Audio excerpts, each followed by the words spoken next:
Today on an all-new Dr. Phil. He's back. The breast pump bandit.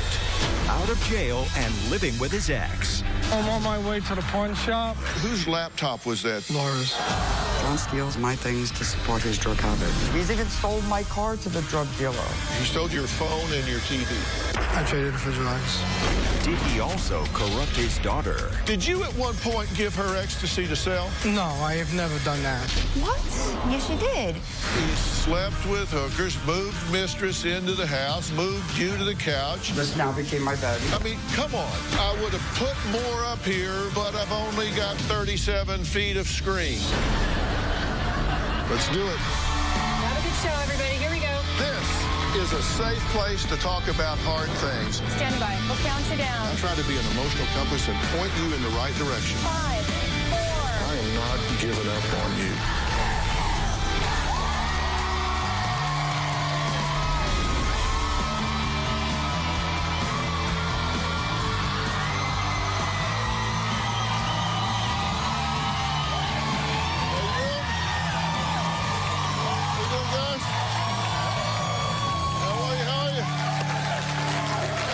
Yesterday, we met Lauren, who says she resents her parents, Laura and John, for the bizarre and chaotic childhood she endured. I'm talking no rules, no consequences, drinking and doing drugs with Dad, even taking his children to shop while he lifted. Let's see what happened yesterday with Laura, Mom, Lauren, and Dad John, who you might better remember as the breast pump bandit. I resent my mom because she never taught me any life skills. I actually told Lauren to drop out of school when she was in 11th grade because she had bad social anxiety and she just hated school. Well, according to Lauren, dear old Dad John didn't do any better. As a teenager, I could drink, party, and do drugs with my dad. Now when I think about my dad, it makes me really angry. Now, Laura and John admit they gave Lauren a little too much freedom. My daughter Lauren holds me responsible for the way her life turned out. The fact is she doesn't work hard. Lauren's very lazy. I would drink and occasionally do lines of cocaine with Lauren. Under what theory do you as a father say, I'm going to do drugs with my daughter? That was my way of being close with my daughter. So you thought, I'm going to bond with her. We're going to do a couple of lines of cocaine here. I see your pictures here. This is you bonding with her. Am I in the twilight zone here? It's messed up. Growing up, my dad would do illegal things to make money. He would go to stores and shoplift. He would go to baby stores and steal breast pumps. He eventually got caught. John spent a year and a half locked up behind bars. Well, you just can't make this stuff up. It was dubbed breast pump bandit. Why breast pumps? Well, there was an expensive item at the time. I had a shoplifting problem. How did you get involved in that? Like, I would walk into the mall and ask them what they would like, and I would go ahead and steal. You would ask them what they liked? Yes. Are you me? My dad did sleep with hundreds of women when he was with my mom. My dad would tell me about his affairs and tell me not to tell my mom. John threatened Lauren not to say anything about any of the affairs, or there would be consequences. Did he have an affair with your best friend? Yes. And had a daughter? And had a daughter. He had sex with one of your 17-year-old friends. We were having a party. So you were partying with all of her friends, this bonding? I don't recall that situation. I mean, I was high and I was drunk. How do you bring that up around the kitchen table? By the way, your best friend that I'm having an affair with and got pregnant and having a baby, I'd kind of like to move her in. There was another girlfriend, and the girlfriend after that, her best friend, is the one that moved in. I offered for you to stay for the first 2 weeks. Excuse me. Did you say you invited him and his girlfriend to move in? I told him he could stay at my house. With his girlfriend? With his girlfriend. When they moved in, where'd you sleep? On the couch. Are you insane? Yes. John admits to being more of a friend than a parent to his children, but Lauren says her dad has a darker side, one her mother lived in fear of. Take a look. Growing up, my parents were constantly fighting. Back in the day, Laura and I would argue a lot. My dad would call my mom bitch, stupid, idiot. My dad would say that he would kill her. My ex-husband, John, was very abusive. Once he punched me in the face and gave me a black eye. He would just grab or slam her into things. Our relationship was never abusive. Just typical couple stuff we've gone through. Lauren doesn't understand why I just couldn't kick him out. I was scared, and he made a lot of threats. Now, once every week or two, I have a nightmare about my dad killing my mom. I think my daughter Lauren is exaggerating the abuse. I was never abusive towards her mother. It really is like a nightmare I can't escape at all. Okay, you heard what he just said. I was never abusive towards her mother. True or false? False. True or false? False. Are you lying here, or are they lying? One of you's lying. I mean, if I don't define abuse, I mean, it's not like I was beating on her. It was a normal boyfriend and girlfriend, husband and wife arguments, shoving back and forth. I mean, I never really hauled off and punched her in her face. That's the thing. You punched me in my face when you got caught messing around. I had a black eye. I lost my job. I don't know. Well, how about the hammer you threw at me across the room because you got mad about the Linkin Park song I was playing? I threw something across the room, not aiming it at you. At me? No, I didn't aim it at you. That was just out of anger, picking something up and throwing it in the house. Why is it always throwing something when you're angry? That's why you got this fear in everybody's face that we have to walk on eggshells around you. Because if it's not the way John wants it, God knows what he's going to do. You are either abusing or you are not. You said, well, it depends on how you define abuse. I'll let you grade your own paper here. Okay, let's just see how we define abuse. This is from my wife's Aspire program. There's physical abuse, that's obvious: hitting, scratching, pushing, shoving, throwing, grabbing, shaking, slapping, punching, use of restraints, or one's body size or strength against another person. Would you qualify there, sir? Yes. Okay. Emotional verbal abuse, example: threats, insults, yelling, screaming, cursing, constant monitoring, checking in, humiliation, intimidation, isolation, friends, family, stalking. Would you qualify there, sir? Yes. Okay. We then have sexual, of course. Examples: forcing sex, making you feel fearful, sexual acts, any of those sort of things. Digital examples: demanding passwords, checking cell phones, cyberbullying, all of these things. Hell, you get any of this, you just sell it, though, right? Computers, phones, stuff like that. I'd have to... Robin, you probably should add that to your list here, taking their digital devices and selling them. That certainly would qualify. So, I mean, you're all over abuse. I mean, right? Correct. So let me ask the question again. But this was on both ends. I mean, it was. I mean, we've done it to each other. I mean, there's been times where she would haul off and smack me or punch me and throw things at me for no particular reason. No, not for no particular reason. I mean, if you're coming after me, I told you, I'd smack you right back in the head. If I would say something that you didn't like a lot, you have an anger problem. You have an anger issue, Laura. I have an anger issue. There'll be times when she would fight with her mother, and she would come home and I'd say the wrong thing, and she'll off and smack me in the back of the head. Right? Smack? Are you kidding me? This is what I would hear all the time. Just have to hear this going on every night. Since nobody ever told you, let me tell you now, there is never a reason, ever,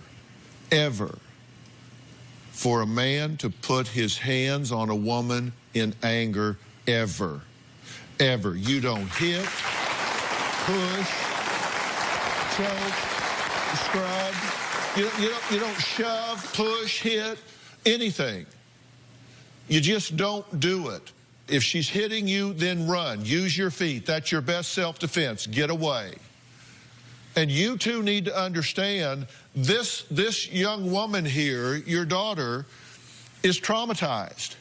She has what is called a constricted personality at this point. The reason that she has trouble expressing herself is because she's been traumatized. She probably has PTSD. She shakes and shudders. She has nightmares. She's waking up with nightmares because of what you have done.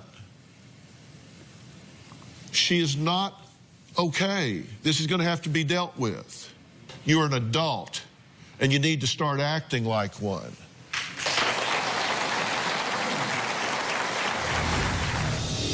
Did you at one point give her ecstasy to sell? No, I have never done that. Yes, you did. I don't remember that. Yeah, well, she might be exaggerating that part. I don't know about that. It happened. And later, he slept with hookers, moved mistress into the house, living went free, moved you to the couch.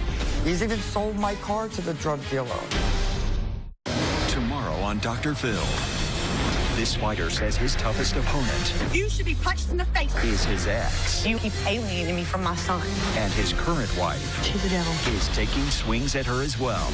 I'm going to video this because she's crazy. I'm the crazy one. You're the one with the red hair. This is at a Little League baseball practice. Why did you dye your hair red? We bicker about the color of someone's hair. Are you kidding me? That's tomorrow.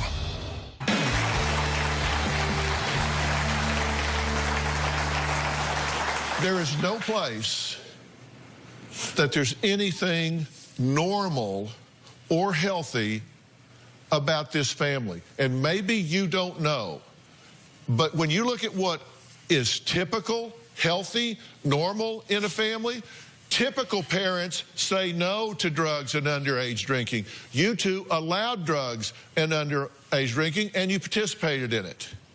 Typical parents promote education. You encouraged her dropping out of school. You did her schoolwork for her. Typical parents encourage respecting the law.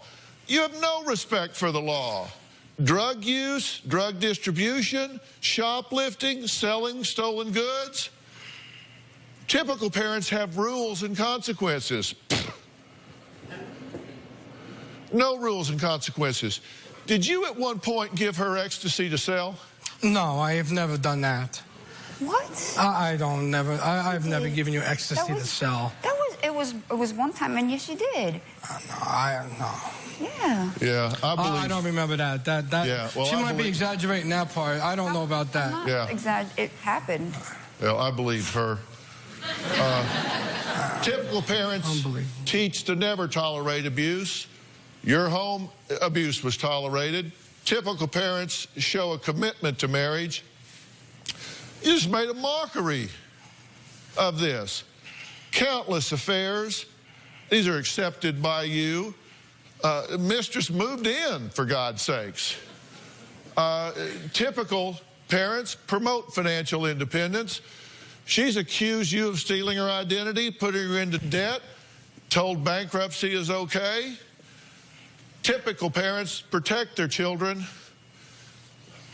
I suspect you have never felt protected. Never. You're like batting zero. Batting zero. What did you say about the school? The reason that I said to drop out of school?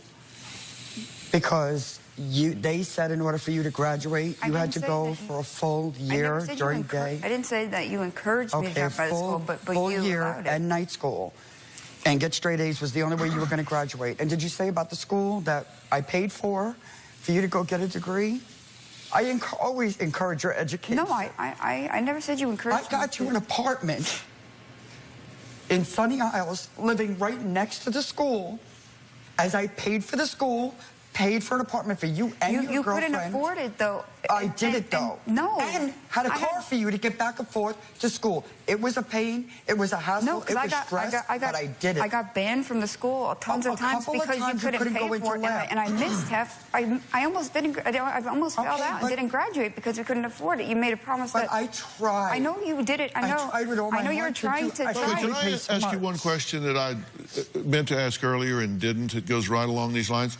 You said she had 3 shiny new cars. Why? Because she was in a car, 2 car accidents. Why, if you're struggling as a single mother trying to make ends meet, why are you buying your child three? I understand. Why are you buying your child 3 new cars? She tries to make promises she can't keep and go. I'm asking her. I try to make her happy. I try to I mean, I bought a car for myself. The first time I ever bought a car for myself, I traded it in and got her the car she wanted and took the piece of crap car because I want her to be happy. I feel bad for what she's gone through, and material items don't mean anything by all means. I know that. But I just tried to make things easy and happy for her. Just take a little bit of stress off of what she's gone through. So you think she'd rather have a shiny new car than a healthy, peaceful home? No, but because I couldn't fix that. And I could fix the car part, I would do it. I couldn't fix the home part. The home part was beyond fixing for me. Could. I can't. I didn't know how. Your response was kick him out. I told you that's an issue that I have. I'm such I enable people. I do things for people that I shouldn't do, and that includes you. Well, enable is not a big enough word for what's going on here, and I am serious about that. This is beyond enabling. This is sick and toxic. It's bad for you. It's bad for you. It's bad for you. Look, John admits he partied with his daughters as a teen, but what about now? You will not believe what he is up to. We're going to talk about that next.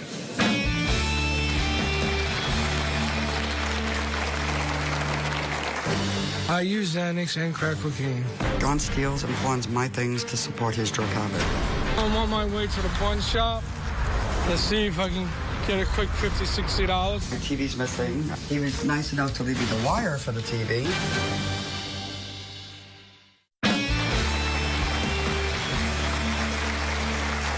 Lauren says she resents and blames both her parents for her completely dysfunctional childhood. Lauren says her mom has always chosen her father over her and believes that now history is repeating itself because her mom would rather enable her dad's addiction than have a relationship with her. Take a look. I let John move back in with me 11 months ago because I was trying to help him get clean from drugs. I have nothing right now. If Laura threw me out right now, I would be living on the streets. I pay the rent, I cook, I clean up after him.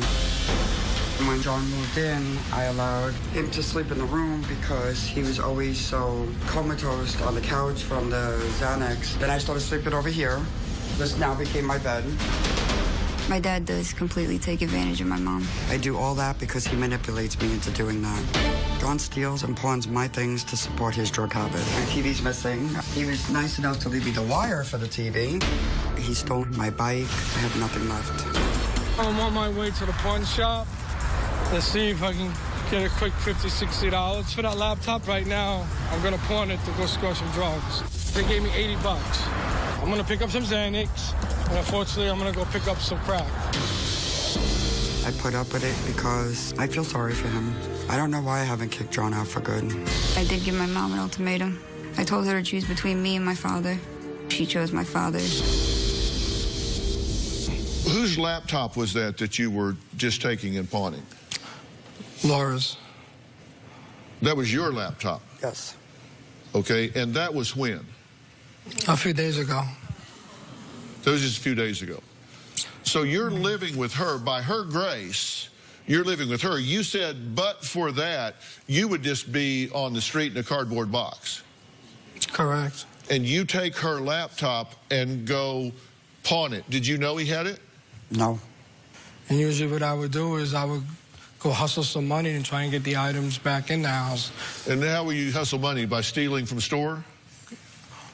That and other ways, yes. What are other ways? Go to a friend and say, I need money for this, or I need money. I sold my wife's laptop, and I need to get it back in the house before she gets home. Can you lend me $50, $60 to get it back?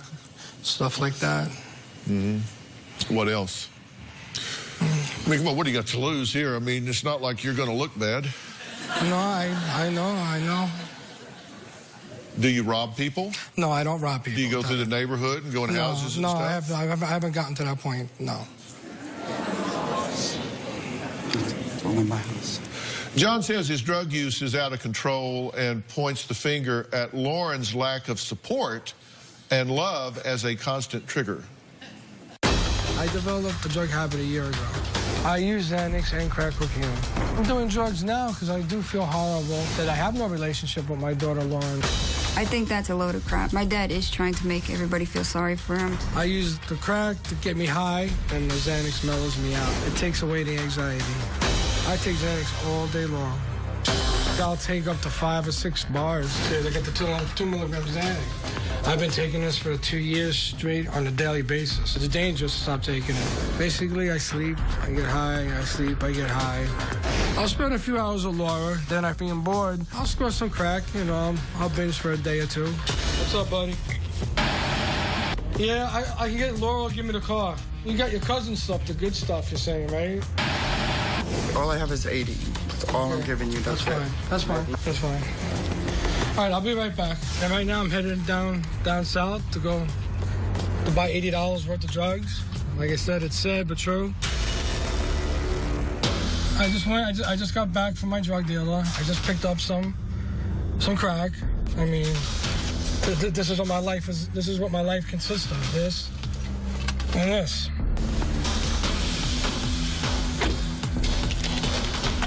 This is what you smoke it out of. I don't usually do it in front of people. That's why I come in the closet, if you don't mind.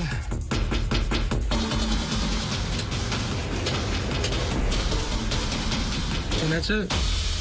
I'm high. I'm addicted. I've went through $100,000 in a year for drugs. I don't have a penny to my name at this point. Yeah, I used to make fun of people that use crack, and here I am. Now I'm one. I want to stop, but I can't. I just can't beat it.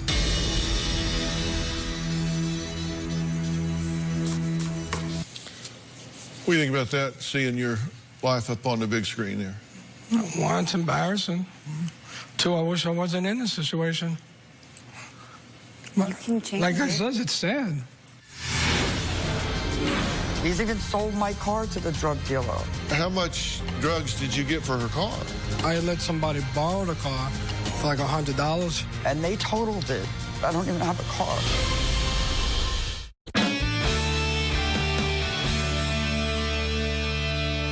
So we saw you counted him out $80. Right. Because he'll just keep bothering me until I give it to him. He's stolen everything from my house. He's even sold my car to the drug dealer. And they totaled it. They hit a woman and totaled it. I don't even have a car. She found that out on her birthday, too. If I don't give him the money, he'll just keep bothering me and bothering me and bothering me. Okay, now wait a minute. Hold on. You gave him $80 for what? Oh, well, he was supposed to take the money and go get my phone and my TV back that he gave to the drug dealer. So he said, if I give him the $80, he'll give it to the drug dealer. Dealer will give back my TV and my phone. And that seems to be the story all the time. I mean, one time I got something back. That was the only reason why I had any belief that I would possibly get it back. Okay, he took your phone and your TV. He took a phone that I had let him use and given it to the dealer, and he took my TV. And traded it for drugs, or you pawned it? I traded it for drugs. Okay, and so you gave him $80 to go get back the TV and the phone. Right, and he used it for drugs, and he just bought drugs. And so you now have your phone and TV back, right? Of course not. So you didn't get it back? No. Okay. Instead, he sold my laptop after that. Okay. Now, eye contact here. He stole your phone and TV and trades it for drugs. Right. Says, give me $80, I'll go get your phone and TV back. This is a drug addict, crackhead, right? So you give him the $80.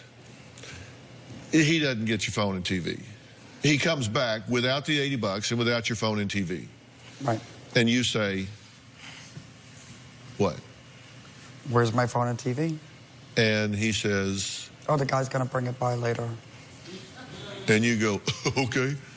No, I know he's full of crap, and I yell, and But he doesn't care because he's pumped up on Xanax and crack, so he's like, so that just blows over, nothing happens. Right. Then he takes your laptop. Then he takes your car. At some point, he took your car. He took my car. He gives it to a drug dealer. Right. How much drugs did you get for her car? I didn't give the car for drugs. I give him the car. I let somebody borrow the car for like $100 for the day, but I used that money for drugs. So you rented the car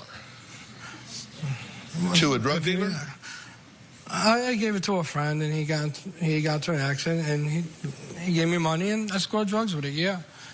What, the friend you gave it to, was he a drug dealer? Yes, he was. Okay. Yes. So he gave you $100 to rent the car. Correct. And he hit a woman. Yes. What the police told me was he hit a woman, he blew a light, hit a 80-year-old woman, broke her hip. He totaled the car and fled the scene. Car's totaled. Yes. So now the car's gone. Right. Money's gone. Right. TV's gone. Phone's gone. Laptop's gone. What have you taken today? I took Xanax today. How much? I take Xanax right now just not to deal with the issues. We wouldn't want to do that. It just helps me get through the day, you know. It's like Don't you want to deal with the issues? What are you here for? I regret so much bad stuff that I've done over the years. Getting high and doing Xanax is just... Why don't you try and fix it? Like... I did try to fix it. I mean, I moved in with you guys, last Thanksgiving, a year ago, to try to get clean. You try one time and it doesn't go the way you like, so you give up. I thought I was strong enough to kick the habit. Obviously, I'm not. I have no idea what it's going to take for her to let go. I don't know what her rock bottom is, and it terrifies me. I don't know. Well, maybe it's a house covered in blood, a urine-filled vase, and a woman running around high, because that happened just weeks ago when Laura came home to an outrageous scene that forced her to call the cops on John. Was that the straw that broke the camel's back? We'll talk about that after the break.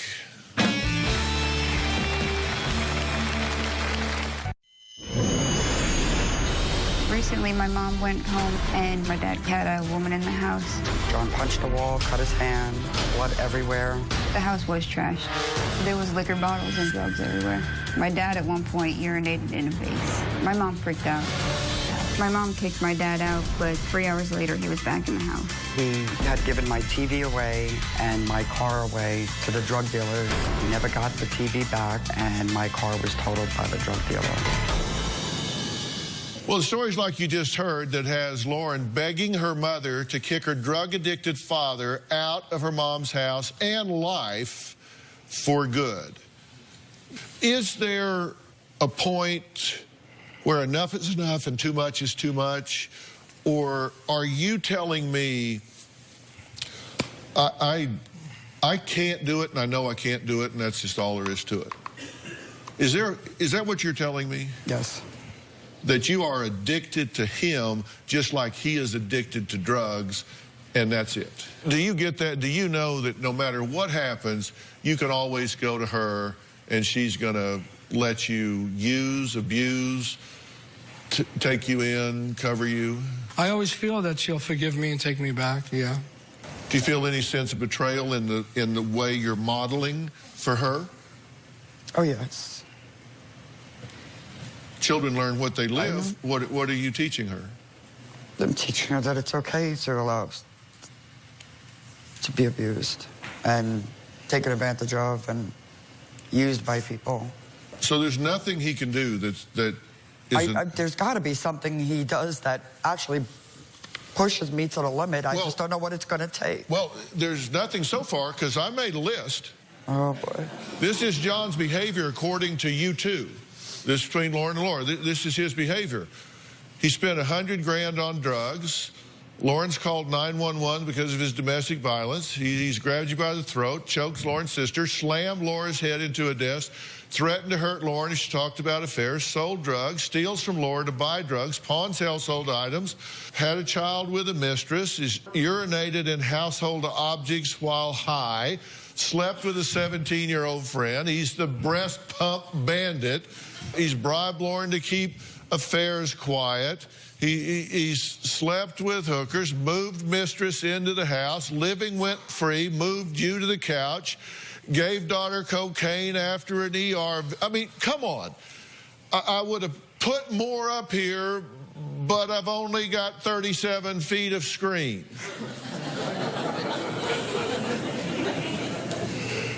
The point is, there's nothing he can do. They think it's normal. What do you get out of this? What's your payoff for letting him back in over and over and over? I have no idea. Do you think you owe him? Do you think you're Mother Teresa? Do you think, well, I mean, seriously, what you're getting something out of it? Maybe it's because I have a sense of always trying to fix things and just. I think you don't want. I think she doesn't want to be alone. I want to be left alone. I always fix and I don't know how I could do it. I'm always trying to fix somebody's problems when I got all the problems. I just try to make things easy for people. I put myself in a position to help people and then complain about it. But you, when do you you're think not he in a cares position to do about that. you at all? Deep down inside, I'm sure he cares about me. Do you think you care about her? I do care about her. I help her a lot of times. Before the drugs, though, I've never stolen anything from the house or anything like that. Unfortunately, yes, now I have been doing it. Maybe I'm not strong enough. I don't know. I thought Yeah, maybe. Next, after spending over $100,000 and stealing from his family to support his addiction, John says he doesn't think he'll ever beat the drugs. I'll tell him what I think needs to happen when we come back. Do you need Dr. Phil's help? Text Phil to 88500 and share your story for a chance to appear on the show. Standard message and data rates may apply. If you are going to be in the Los Angeles area and you would like free tickets, go to drphil.com and click on Be in the Audience. Or you can call 323-461-PHIL.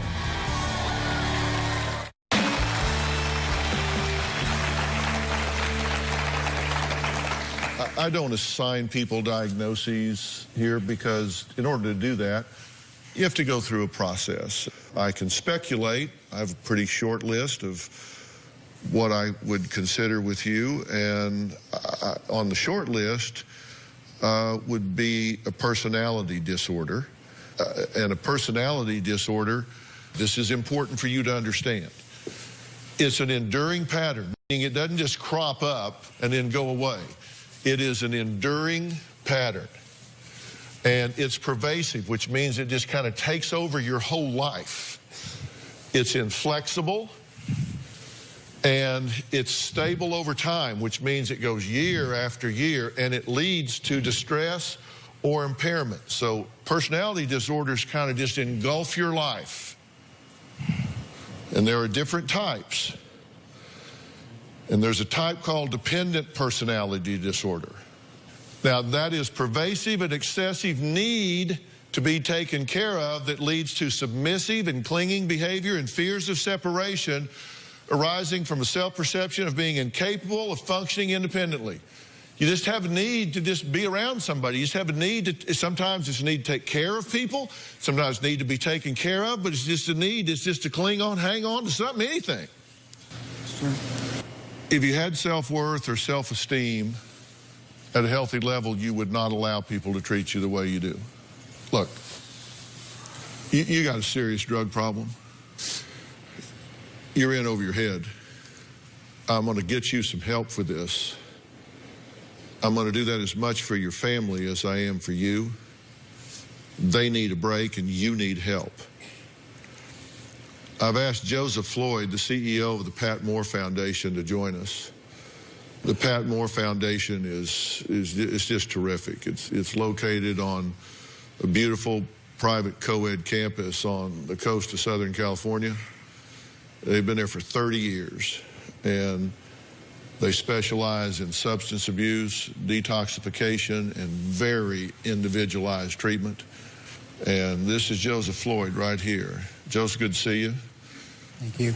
I've asked you to come here because I do not think there's one chance in hell that this man can kick this habit without professional help, and I think you guys can help him. Well, thank you for having us today. I hope John accepts the help that we're willing to offer. It would probably be the best decision he's ever made in his life, not only for himself, but also for his family. Now, I'm making that offer to you one time. Yeah, yes.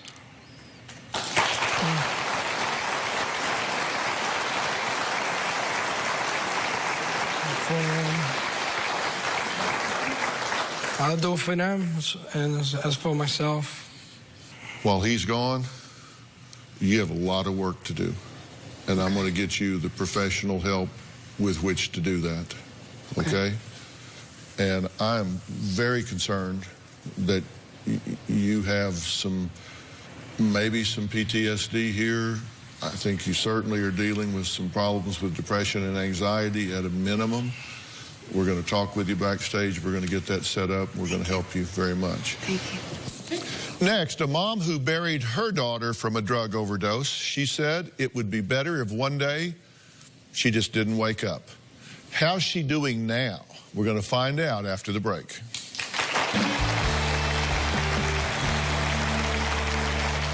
Ready to get real? Go to drphil.com for advice on relationships, parenting, finances, and more. Plus, weigh in on your favorite episodes, share your stories, and find support in the Dr. Phil community. When you sign up for the community, you will automatically be subscribed to the Dr. Phil Show newsletter. Log on to drphil.com today.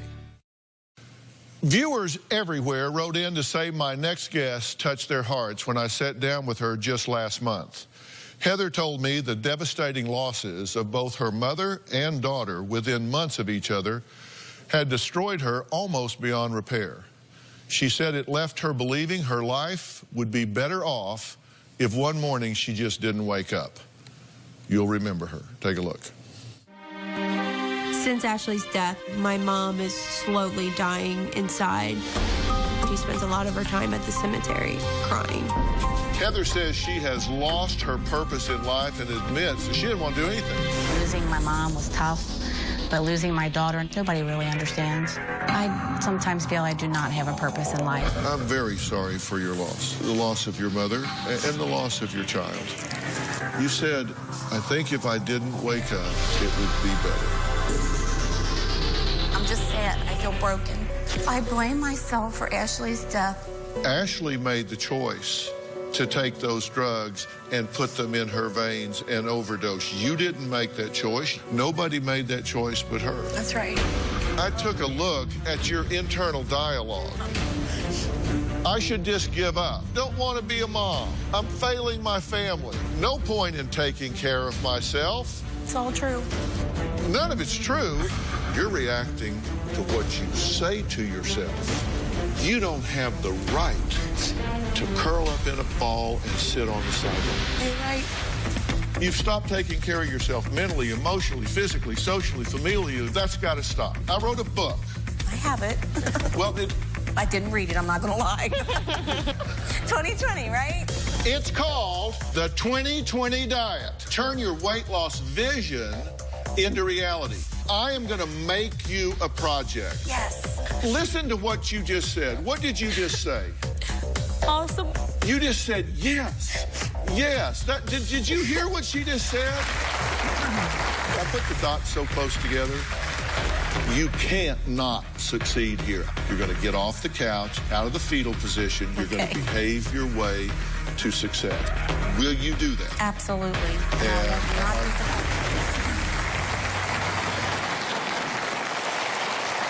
Well, I'm proud to say not only is Heather refusing to let her heartbreak debilitate her life any longer, she also says since starting the 2020 diet and turning her health around, she feels amazing. And Heather is joining us now via Polycom. Heather, are you there? I'm here. Hi, Dr. Phil. What's going on with you? Well, since I left the show, I feel great. I actually want to thank you. You did so much. You don't even realize what you did. Just telling me things I needed to hear helped my heart. So that made really get on board, dive in deep with the diet.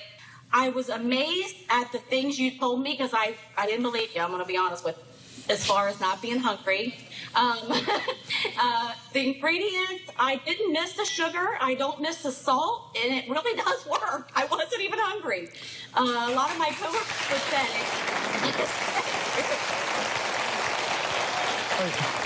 Now, what Heather's talking about is people rebel on diets, and they do it for a number of reasons, one of which is you just get hungry, and hungry people are going to eat. I was never hungry. I have your app on my phone. I did that too. And I have a little reminder that pops up, and I sometimes need the reminder because I'm really not hungry. And I understand that you have lost 8 pounds in the first 2 weeks, correct? All right. Yeah. All right, now listen, and everybody, I know that tomorrow is Thanksgiving, when everybody just puts on a bib and chows down, and you don't have to do that. And here are some tips on how to eat less at each sitting. When you sit down, listen, wait 5 minutes before you actually start eating. And I know that sounds silly, but I want you to experience mastery over the food instead of the food having mastery over you. Put your fork down between bites and finish swallowing before the next bite. There's a reason for that. It lets your brain analyze your blood and catch up so you start to feel full. Eat slowly and take a break halfway through the meal.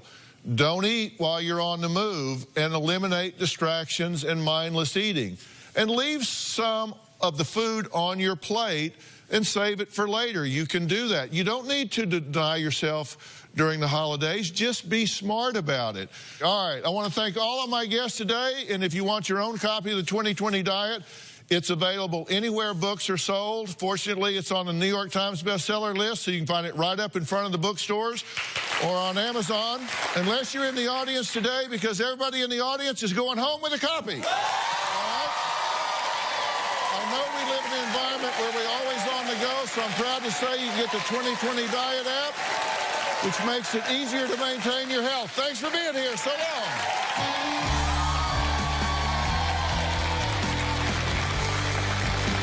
Thanks, guys.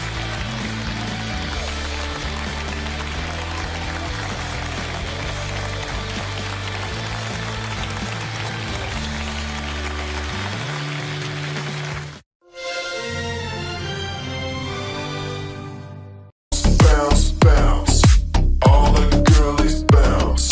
Take them to my house, turn the party out. Bounce, bounce, bounce, all the girlies bounce. Take them to my house, turn the party out. You won me 1,000 times. Memories can kill ya, but it didn't hear ya. I thought that I could fly, but woke up on the asphalt. I swear there was the last time. I've always been naive. Call it